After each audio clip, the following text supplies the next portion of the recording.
Hello, today I'm going to read to you from my Victorian set novel, A Pattern of Secrets. This is chapter 1. The story is set in Paisley in 1876. Chapter 1. Jim. Ma's voice, ragged with panic, tore through my dream. I woke with a start, heart racing, then lay still as death and listened. "We've no choice." Dad's words seemed slurred, and I guessed he'd been drinking. "Do you think for one moment this is what I want?" "But we can't, Frank. You can't mean it. You're a skilled weaver. The poorhouse isn't for the likes of us." So my father had mentioned the poorhouse. I thought I dreamt it, but this was real and more terrifying than any nightmare. Our one-roomed flat was spooky with shadows, lit by a single spluttering candle. Ma stood by the range, twisting her apron in her hands. Her face was pale, her eyes wild in the candlelight. My father slumped in Ma's rocking chair, his head in his hands. I tried to shout, but choked, as though someone had me by the throat. "The poorhouse!" Ma spun round, her face contorted with anger.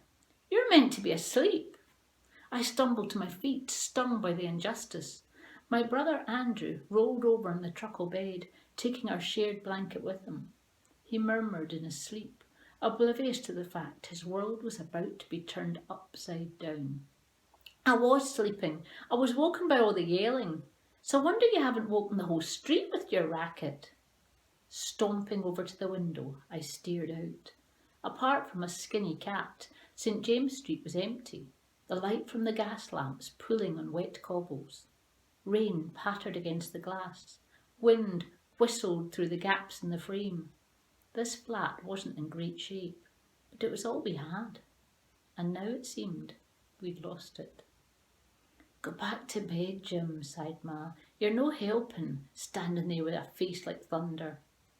I turned on her, anger masking my fear. "Stop taking this out on me, will you? I'm no the one to blame. If we're in a hole, it isn't my fault." "Oh, we're in a hole, all right." My mother jerked her head towards my father, huddled in the rocker. "He dug it himself, and now he's burying us in the same bleeding plot." I grabbed my father by the shoulders, desperate to shake him into sense. "Dad, what's going on? What's happened?" My father raised his head. His eyes brimmed with tears. My stomach clenched as I watched the tears glisten and spill unchecked down his gaunt face. I took a step back and wiped my hand on my shirt, as though Dad had a disease I might catch. "We're behind with the rent, 6 months behind." Dad's voice sounded dull, leached of hope. "And I can't get a job, can I? Nobody needs a weaver these days." "Maybe you should have stayed out the pub," said my mother sourly, "and we wouldn't be in this mess." Dad's face twisted. He half rose, his left hand raised as though he was about to strike her. I stepped in front of my mother, more than ready to fight him, but she put a hand on my shoulder. "I can fight my own battles, lad," she said. "Sit down, Frank, and stop your nonsense." My father did as he was told, and slumped back down in the rocker, muttering. "Do you think a couple of pints would have made any difference? We were sunk the moment that old swine Rowett shut the factory." My mother rolled her eyes. "You could have tried harder. It's your bleeding pride that's been the ruin of us." My baby sister whimpered and then started to wail in her cot, small fists beating the air. Her crying brought on a fit of harsh coughing.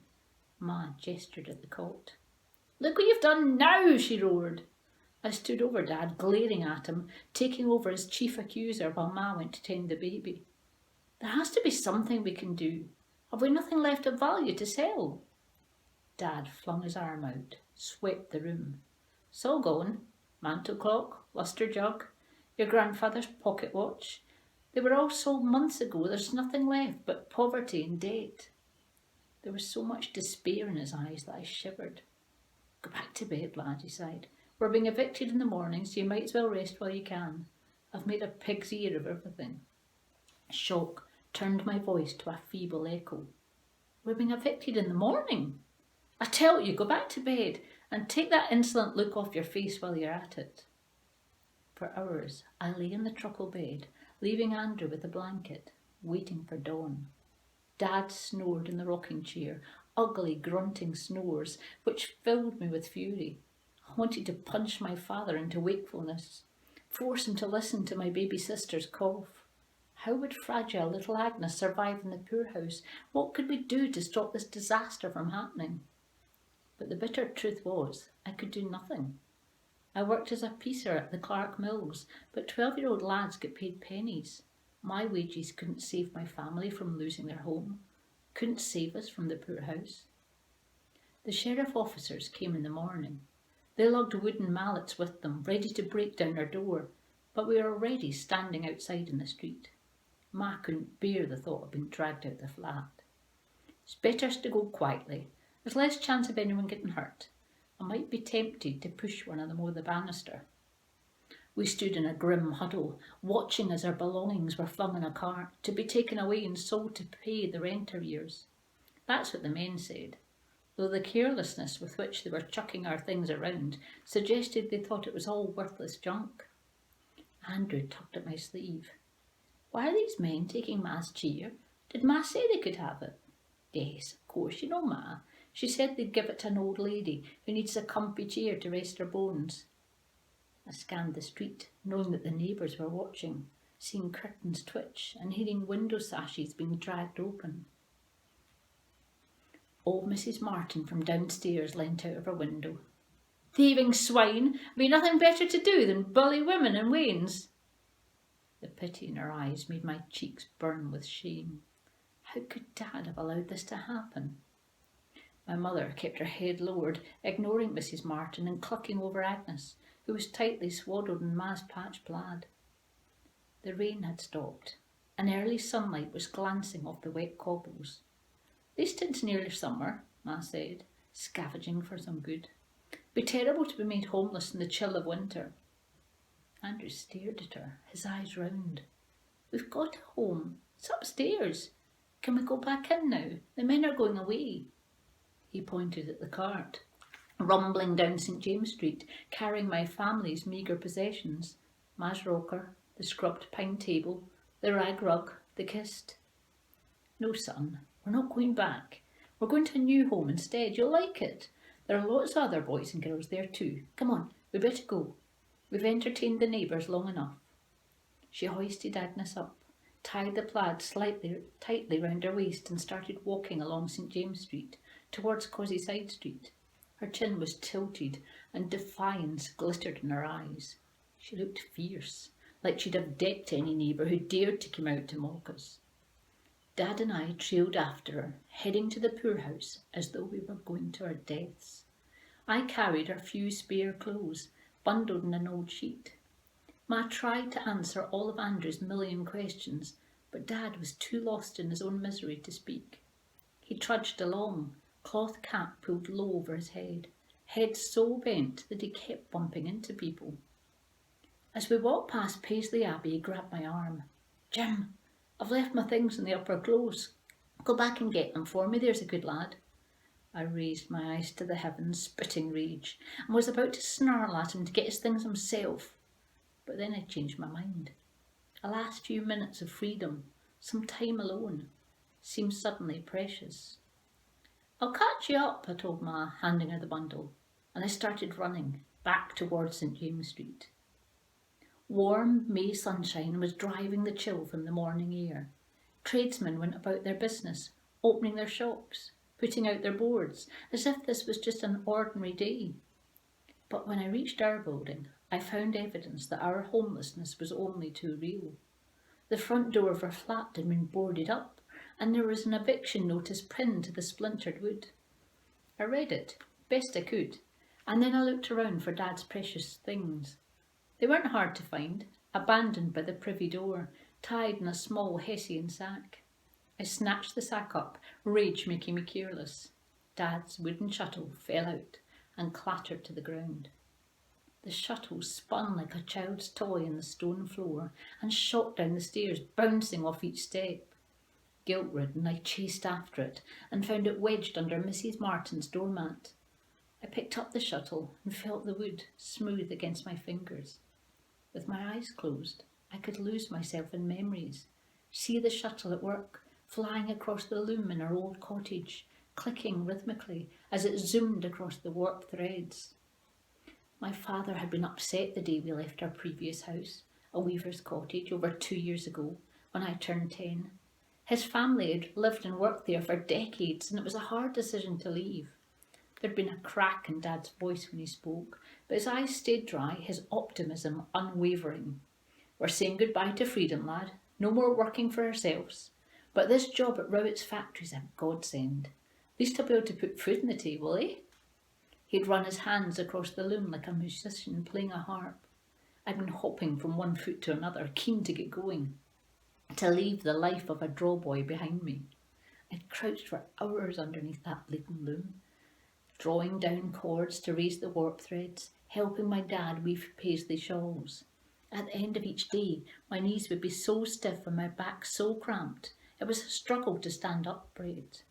Weaving was my father's joy, not mine. Sure, Dad, it'll be better, you'll see. You'll have a steady wage. No more waiting to get paid for commissions. It'll be better. I couldn't have been more wrong. I slipped the shuttle back into the sack, stuffed my memories in with it. As I started back, I saw a 4-wheeled carriage and 2 handsome cabs parked at the far end of the street. It looked as if another family was leaving home too, judging by the number of trunks and cases piled on the steps of the building, an elegant sandstone townhouse. But it didn't seem likely those folk with their posh luggage and their own carriage were being evicted. To be honest, it wasn't the luggage or the vehicles which drew my attention. It was the horse. One of the carriage horses was a beautiful chestnut colt, unblinkered, with gentle eyes and a silk black mane. He snickered and flicked his tail in my direction. I had nothing to give him, but crossed the road to say good morning, thinking it might be my last chance to greet a horse for a while. As I stroked the horse's nose, whispered nonsense in its ear, I heard a girl's voice, so loud and urgent that it carried down the street. "Please, Papa, why do we have to go?" My view was blocked by the carriage, and all I could see was a buttoned leather boot stamping so hard that last night's rain splattered skyward. A man answered, his voice warm but tinged with weariness. "We must go, dear, because you're almost 12, and Miss Arbuckle insists you need a more feminine influence." "Miss Arbuckle talks a lot of tripe." The man sighed. "I'm afraid for once she may be right. Miss Arbuckle loathes children, you know she does." "Nonsense, my dear. She adores children, particularly on toast or baked in a pie. Come on now, in you get. Hold your sister tightly. Don't let her fall." I stepped back from the horse. It was time I got back to my own family. As I crossed the road, I turned for another look at the chestnut colt and saw the girl's face instead, blurry through the cab window. Afraid she might see me staring, I looked away. Her problems were none of my business anyway. I had more than enough worries of my own. By the time I caught up with my family, they were almost at Cobb's side. My father was trailing behind. He took his small bundle without a word of thanks and walked on, stumbling like a blind man. I took his arm, both to steady him and so I could whisper in his ear. Seeing the shuttle had stirred a memory, and I had a gut feeling that the memory could be important. "Dad, what did you do with my shawl? The one you made on the loom just before we left the cottage. It was quality, wasn't it? We could sell it now. It must be worth a few shillings." My father's head drooped, almost to his chest. "You took it, did I not tell you?" What was he on about? I tugged his sleeve, trying to rouse him. "I'm talking about my shawl, you idiot." My voice rose and shook with fear and desperation. "Remember? It was meant to be a present for her birthday 2 years back. You never gave it to her. Did you sell it for drink money? Where's the shawl, Dad?" He raised his head, but his eyes were dazed and lifeless. "He took it, I tell you. I'll get the money back one day, somehow." Irritated by his rambling, guessing I was wasting my time, I let his arm drop. I strode ahead of him, lifted Andrew up onto my shoulders and took her bundle of clothes from Ma. "What's wrong, Ma?" asked Andrew. "Your eyes are awfully red. Are you no well?" "I'm fine, son. Just a wee bit tired from all this walking. And Agnes is a dead weight, and your dad's not been much help, is he? He's still got my big lads to help me. She patted his head, tightened her grip on baby Agnes, and tried to smile. I looked behind, at Dad shuffling along in the gutter, the Hessian sack hanging limply from his hand. In truth, my father had been gone for months, sunk in unreachable despair. We'd lost him somewhere along the way. It was only when we turned the corner and I saw the high walls and the iron gate of the Abbey poorhouse that it struck me. This was real. This was happening. There was no way out. I turned to Ma. What happens now? When she told me, I wished I hadn't asked. So that was the first chapter of A Pattern of Secrets by Lindsay Littleson.